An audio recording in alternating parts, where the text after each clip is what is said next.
Amados irmãos, que a paz de Jesus possa envolver as nossas mentes e corações nesta noite, onde os nossos corações se alegram por estarmos na semana comemorativa dos nossos 75 anos de existência do Grupo Espírita André Luiz. Com gratidão, elevamos os nossos pensamentos a Jesus, pedindo a Ele a oportunidade de prosseguirmos com esta obra que tanto tem feito por todos nós. Tanto tem nos iluminado, tanto tem nos orientado, tanto tem nos ofertado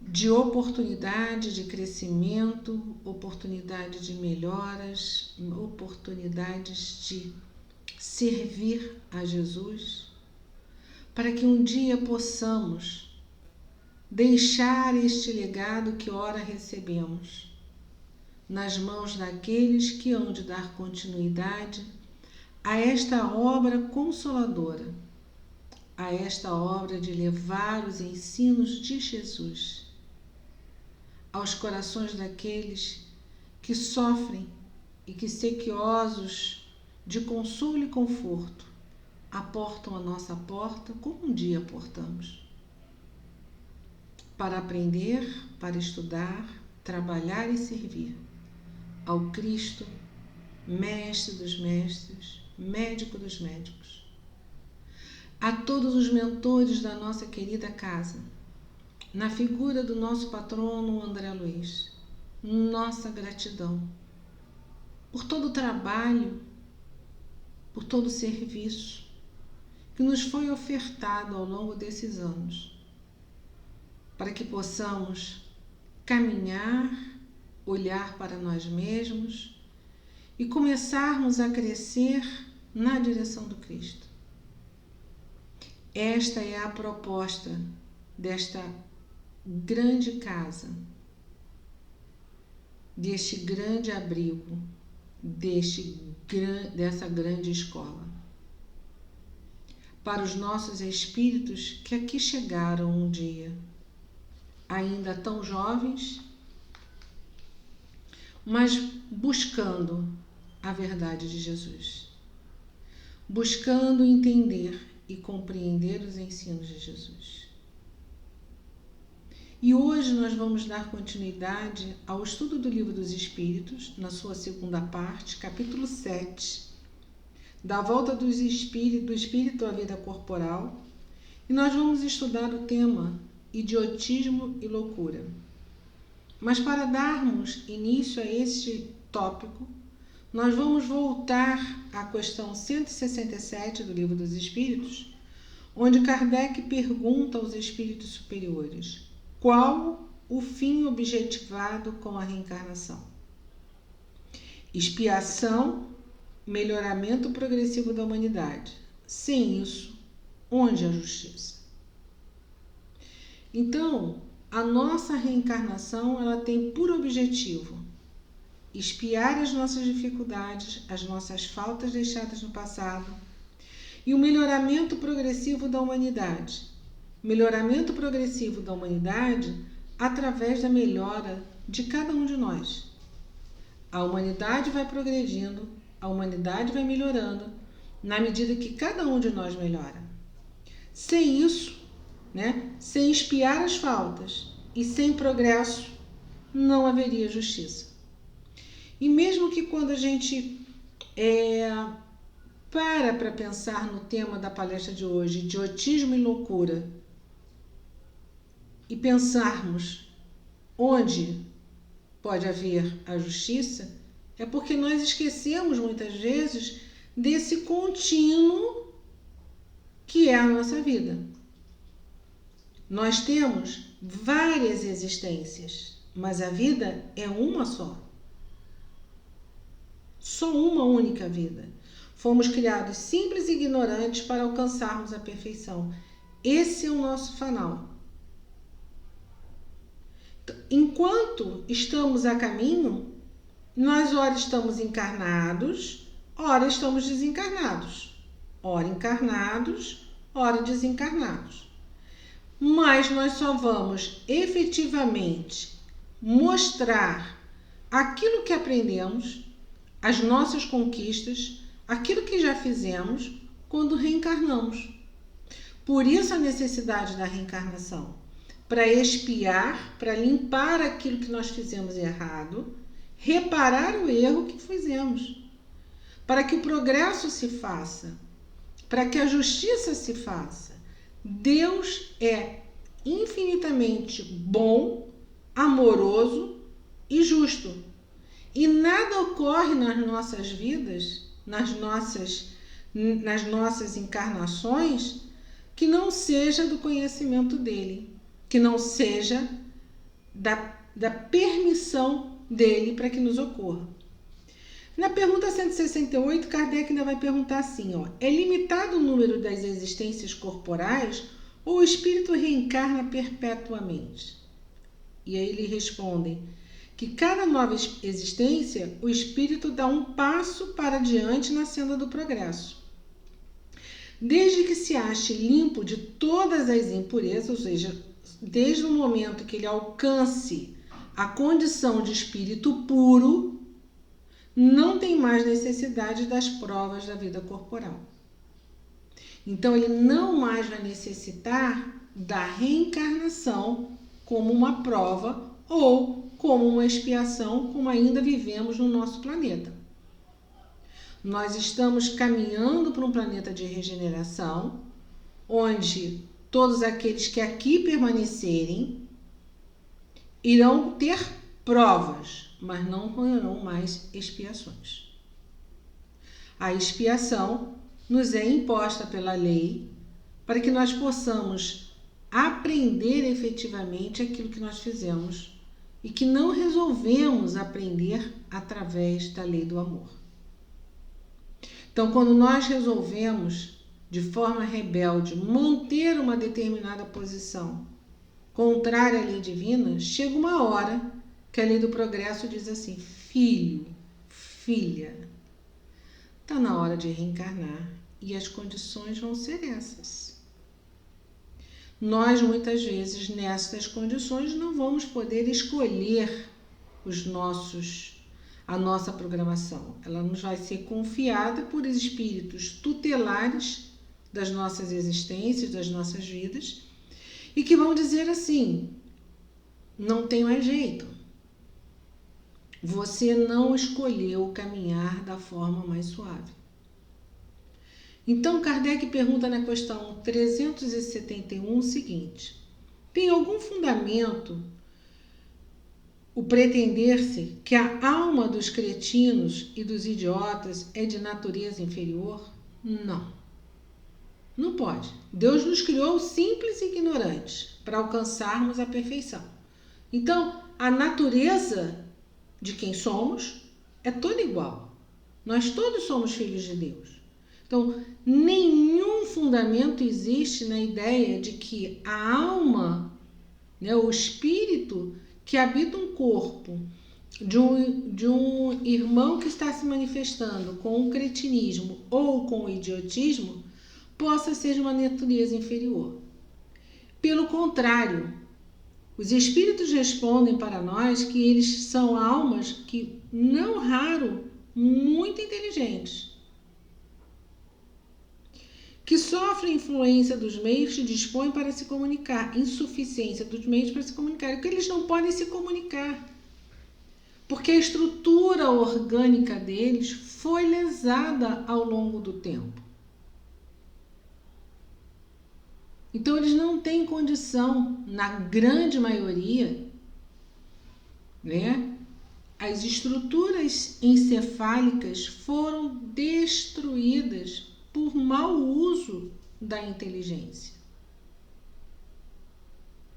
E, como consequência, renascem num corpo, que hoje nós não usamos mais tanto esses termos que eram usados na época de Kardec, mas sim, eles nascem com deficiências cognitivas. Eles não vão poder manifestar a inteligência de que eles possuem. Na questão 372, Kardec pergunta assim: que objetivo visa a providência criando seres desgraçados como o cretino e os idiotas? Na realidade, Deus não cria os cretinos e os idiotas. Eles são consequência das ações deles mesmos. Então, por serem consequência das ações deles mesmos, não foi Deus que criou. Deus permitiu que isso ocorresse. E aí os espíritos respondem assim: os que habitam os corpos dos idiotas são espíritos sujeitos a uma punição, porque eles não vão ter escolha. Eles precisam passar por aquela experiência. E não vão ter outra escolha senão passar por ela. São processos expiatórios. São processos que são impostos pela lei do progresso para que aquele espírito dê um passo adiante na senda do progresso. Sofrem por efeito do constrangimento que experimentam e da impossibilidade que estão de manifestarem mediante órgãos não desenvolvidos ou desmantelados. Ou seja, o espírito continua com a mesma lucidez, com o mesmo entendimento, só que não consegue se manifestar através do quê? Do corpo físico. Há um livro de literatura infanto-juvenil, que eu acho muito bonitinho, que ele diz assim, o título dele é As Aves Feridas no Céu Voam. Então, a autora deste livro vai narrando a experiência no plano espiritual desses irmãos que renascem nesses corpos com limitações, mas que, ao saírem do corpo físico, recuperam as suas potencialidades intelectuais, e nisso constitui também uma certa dificuldade, porque eles tomam consciência no plano espiritual de que eles têm lucidez, que eles são inteligentes, mas quando retornam para o corpo físico, esse corpo não vai responder às suas pretensões espirituais. Não há, pois, fundamento para dizer-se de que os órgãos nada influem sobre as faculdades. Aí os espíritos dizem, não foi isso que eles disseram. Nunca dissemos que os órgãos não têm influência. Tem-na, e muito grande, sobre a manifestação das faculdades, mas não são eles a origem desta. Aqui está a diferença. Percebe? Não é o corpo. O corpo simplesmente não vai se manifestar, porque ele está lesado. Ele tem dificuldade na sua estruturação. Ele tem um déficit na sua construção. Por exemplo, no cretinismo, a gente já sabe hoje que é em função de um hipotiroidismo congênito e que pode ser detectado e, portanto, ser minimizado o problema com o teste do pezinho. Então, já existe, né, uma possibilidade de minimizar. Então, o Kardec, os espíritos dão um exemplo de Kardec de um músico, né? Um músico excelente com um instrumento defeituoso não dará para ouvir uma boa música, o que não fará dele ser um mau músico. Né? Então, mesmo que você dê um instrumento ruim na mão de um bom músico, a música não vai sair boa. Né? Não adianta você dar um violino qualquer para um violinista, mas se você der um Stradivarius para ele, ele vai tocar belíssimamente. Porque o instrumento vai dar um som muito bom. Agora, quando um instrumento, e aí é a comparação que os espíritos sempre nos fazem, o nosso corpo físico é um instrumento de progresso. Mas como todo bom instrumento, precisa ser cuidado, precisa ser trabalhado, para que ele possa dar a cada um de nós o que nós necessitamos. Quando reencarnados em condições normais, trabalhemos para fazer o bem, para exercitar bem a nossa inteligência, para ofertar o bem ao próximo. Nesse processo, cada vez mais teremos corpos mais saudáveis e mais felizes nas próximas encarnações. Contudo, o que nós fizemos para trás? Nós não sabemos. Bendito esquecimento. Porque quando esquecemos, podemos zerar daqui para frente e escolher fazer o bem a partir de agora.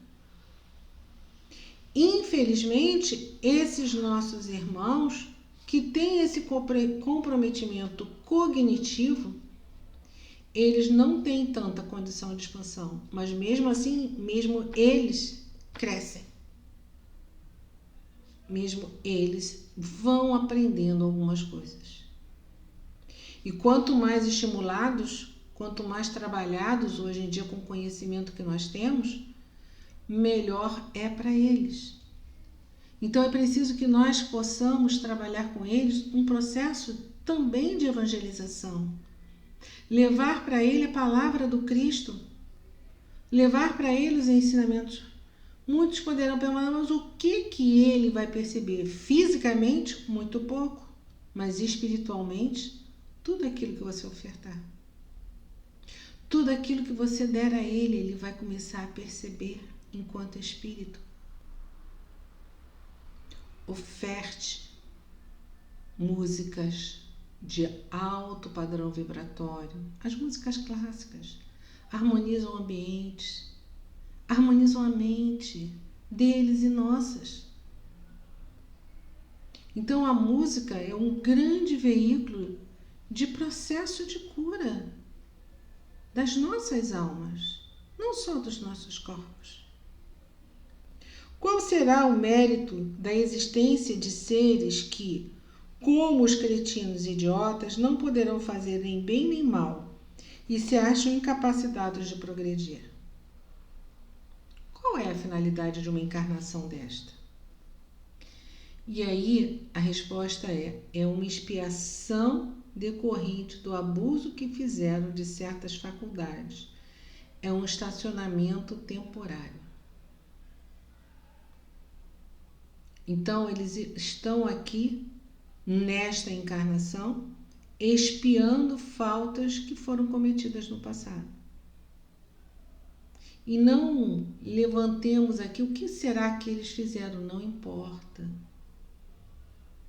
O que importa agora é que eles necessitam receber de nós todo o amor, toda a atenção, todo o cuidado, para que o pouco que eles possam perceber no plano físico possam repercutir no plano espiritual. Mas no plano espiritual, eles estão percebendo, eles estão entendendo. E aí Kardec pergunta, pode assim o corpo de um idiota conter no espírito que tem animado um homem de gênio em precedente existência? Certo. O gênio se torna por vezes um flagelo, quando dele abusa o homem. É que nós podemos criar várias hipóteses para essas pessoas, mas não valeria a pena. Várias hipóteses onde nós observamos as pessoas usando mal todo esse princípio, né? Toda essa inteligência, todo o nosso aparato de pensamentos, de sentimentos, onde nós vamos, em vez de construir laços, nós vamos criando abismos, né? Onde, em vez de usar, por exemplo, uma tecnologia para a cura, como uma radioterapia, nós usamos para construir armas e destruir vidas. Quando podemos ensinar a ler o Evangelho, ensinamos a pessoas a se desviarem do Evangelho, pensando em situações tão contrárias à lei divina. André Luiz narra em um dos seus livros, e no momento eu não me recordo em qual deles, um irmão que está sendo analisado por ele e que ele olha e diz assim, mas por que ele está estertorando tanto assim? Ele como se ele tivesse crises alucinatórias, não tem nenhum espírito do lado dele. E aí o mentor que estava orientando André neste livro diz para ele assim, não, André, observa bem, ele não tem realmente nenhum irmão perturbando ele e ele não está recebendo influência de nenhum outro irmão. Ele foi escritor enquanto estava na Terra. E, infelizmente, os personagens dos livros que ele criou não eram personagens mais dignos. E esses personagens, essas formas mentais, e recomendo aos irmãos a busca da forma pensamento, né, que está lá no livro Mecanismo da Mediunidade do André Luiz, para entender melhor isso. Então, essas formas pensamentos que ele deu vida, mas que as pessoas, ao lerem as suas obras, também vitalizaram essas formas, são essas formas que hoje vêm e atormentam a mente do nosso irmão. Então, por exemplo, ele poderia ter sido um grande escritor, um gênio na literatura, mas criou um problema imenso para ele na erraticidade, que pode repercutir inclusive nas próximas encarnações dele. É isso que os espíritos estão dizendo. E ele diz assim, a superioridade moral nem sempre guarda proporção com a superioridade intelectual. E os grandes gênios podem ter muito o que espiar. Então, o intelecto desenvolvido não quer dizer evolução espiritual. As duas asas precisam caminhar juntas. E a moral, ela é muito mais importante para a gente. Para que nós possamos compreender o pensamento do Cristo. É claro que nós não vamos ascender se não desenvolvermos as duas asas, já diz Emmanuel. Nós precisamos da asa do intelecto e da asa da sabedoria, da moral, para que a gente possa alçar voos maiores. Mas é preciso compreender que a inteligência, ela precisa ser direcionada para o bem e para o amor.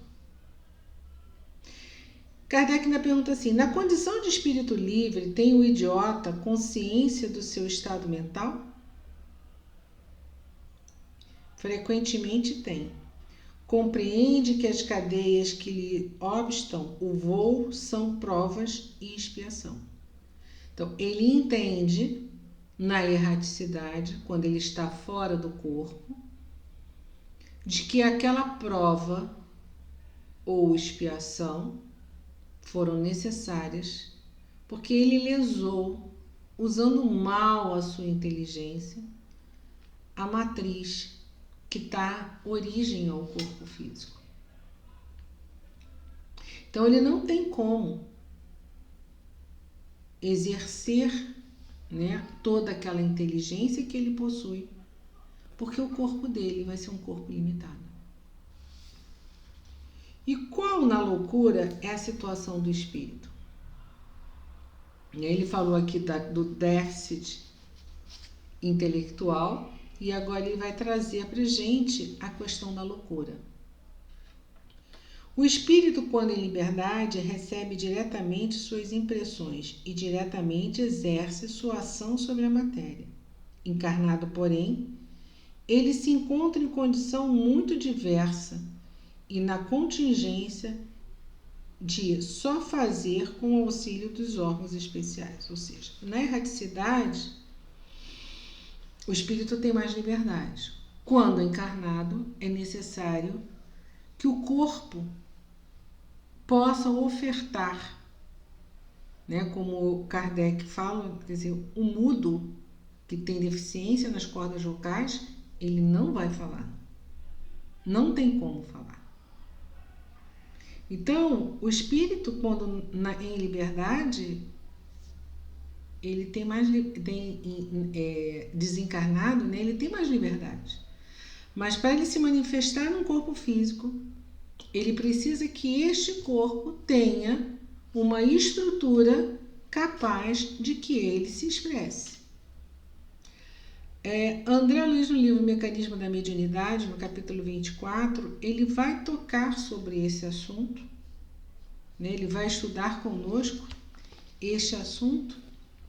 Quando ele fala assim, as demências, ele não vai falar, ele vai falar das perturbações morais, né? Que é o subtítulo que ele dá aqui. Ele diz: não nos propomos analisar aqui as personalidades psicopáticas do ponto de vista da psiquiatria, nem focalizar as chamadas psicoses de involução, e aí ele vem trazendo toda aquela nomenclatura.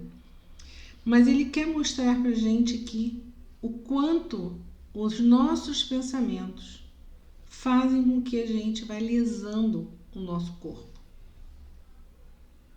né? Ele diz: permanecem as perturbações da individualidade transviada do caminho que as leis divinas lhe assinalavam na evolução moral.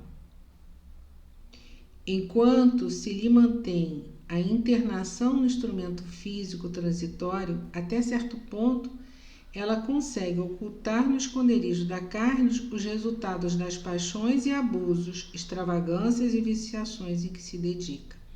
Então, aqui ele está falando do estágio anterior, da encarnação anterior. Enquanto estamos vivendo num corpo físico, nós conseguimos muitas vezes abafar os nossos pensamentos, os nossos sentimentos, o outro não percebe. Mas quando esses pensamentos vão gerando desarmonias físicas, psíquicas, eles vão se manifestar. Então, o André, nesse capítulo, ele vai discorrendo para nós acerca desses transtornos que vão ocorrendo, na forma em que ele poderia falar quando escreveu o livro. Então, a desorganização, Kardec pergunta, é sempre o corpo e não o espírito? Exatamente. Mas convém não perder de vista que, assim como o espírito atua sobre a matéria, também esta reage sobre ele, dentro de certos limites. E pode acontecer impressionar-se o espírito temporariamente com alterações dos órgãos pelos quais se manifesta e recebe impressões. Ou seja, quando num estado de loucura o corpo físico também está lesado, o espírito vai percebendo de forma irregular a percepção da matéria. Então ele vai tendo ilusões, alucinações, ele vai desenvolvendo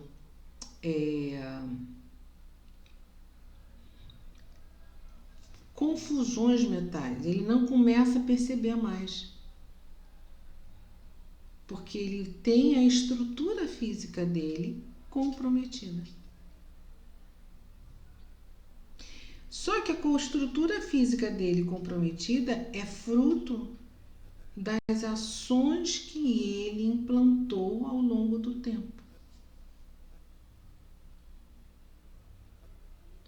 Então, nós vamos, pelas nossas ações, pelas nossas imprevidências, pelas nossas dificuldades ao longo do caminho, criando dificuldades para o futuro. Lembra como começamos a dizer, as nossas existências são todas solidárias. Então, enquanto estamos encarnados, estamos construindo a nossa felicidade ou a nossa infelicidade do futuro. Essas escolhas são nossas. Nós escolhemos fazer dessa forma.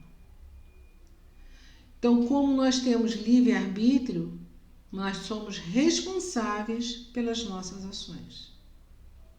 Liberdade e responsabilidade é um binômio inseparável na justiça divina. Nós somos livres para fazermos as escolhas que queremos, mas vamos ser eternamente responsáveis por elas. Por que razão a loucura leva o homem algumas vezes ao suicídio? O espírito sofre pelo constrangimento em que se acha, pela impossibilidade em que se vê manifestar-se livremente, donde procurar na morte um meio de quebrar os seus grilhões. Então vamos lembrar que o irmão, num estado de loucura, ele não está em plena lucidez, não está em pleno contato com aquilo, com o que está de fato acontecendo na vida dele. E chega um ponto tal em que ele procura, na saída pelo suicídio, um descanso. É o que ele acha. Né? O que ele diz assim, pela impossibilidade que se vê de manifestar-se livremente, tanto procura a morte como um meio de quebrar os grilhões, ou seja, de quebrar essas dificuldades. Mas nós espíritas sabemos que o suicídio não é uma porta de saída. É aprofundar ainda mais todas essas dificuldades que ele está vivendo. Ainda teríamos umas duas questões aqui para refletirmos. Depois da morte, o espírito do alienado se ressente do desarranjo das suas faculdades e ele pode ou não se ressentir, né?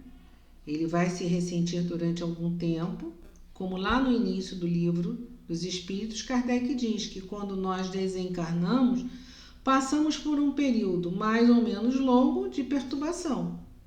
Então, ele vai se ressentir deste desequilíbrio um pouco mais, vai dependendo dele, dependendo do auxílio, inclusive, que ele possa receber, né?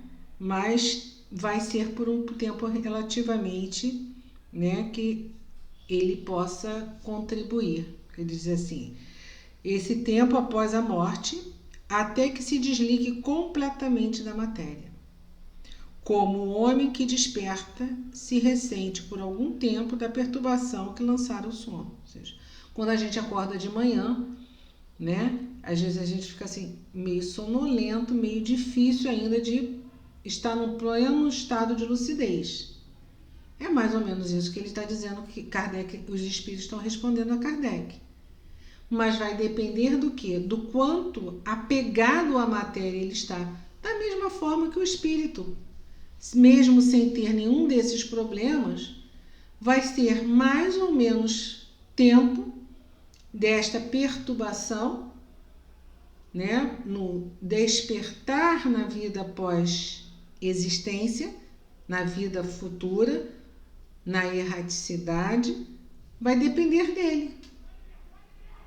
Quão mais apegado às coisas materiais ele está, quanto menos apegado ele está.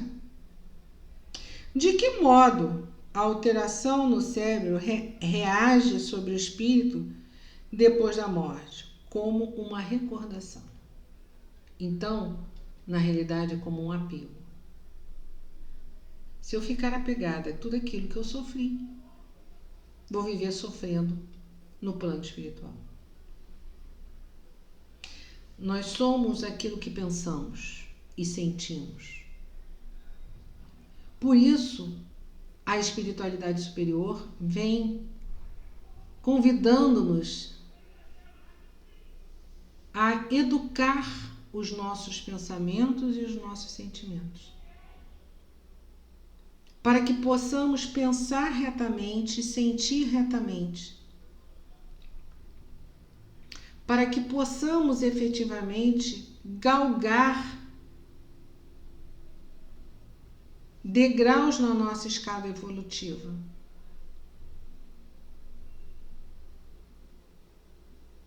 Eles pedem que nós não perquemos mais tempo, porque não há mais tempo.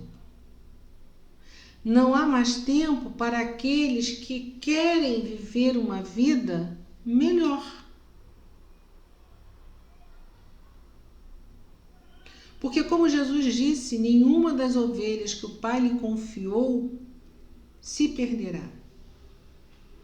O universo é a casa de Deus. Não tem como uma ovelha se perder.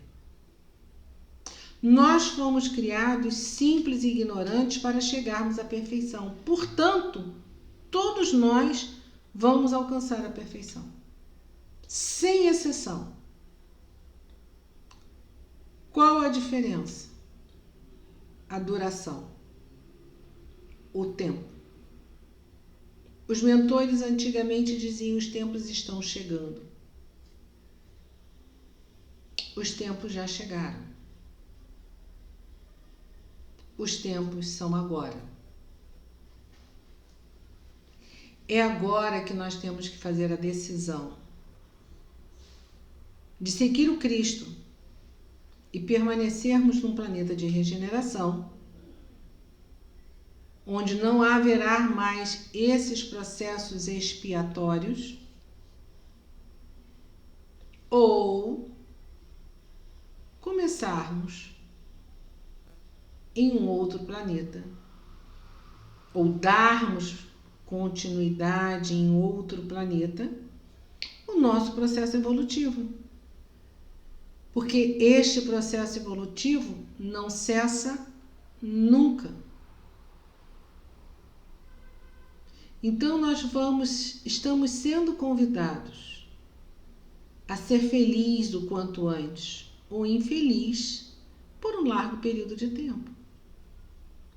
Quando nós compreendermos que a vida que Deus nos oferta para sermos felizes é esta que nós estamos vivendo agora nessa existência.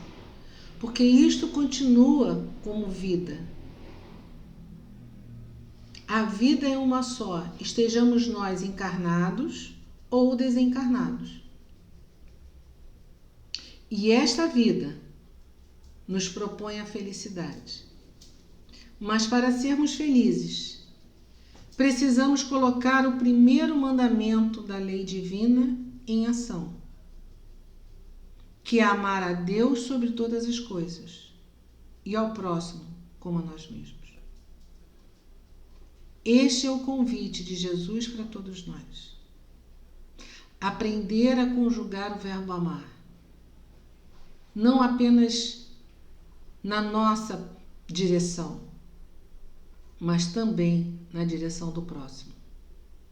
É isso que nós aprendemos nesta abençoada casa de oração.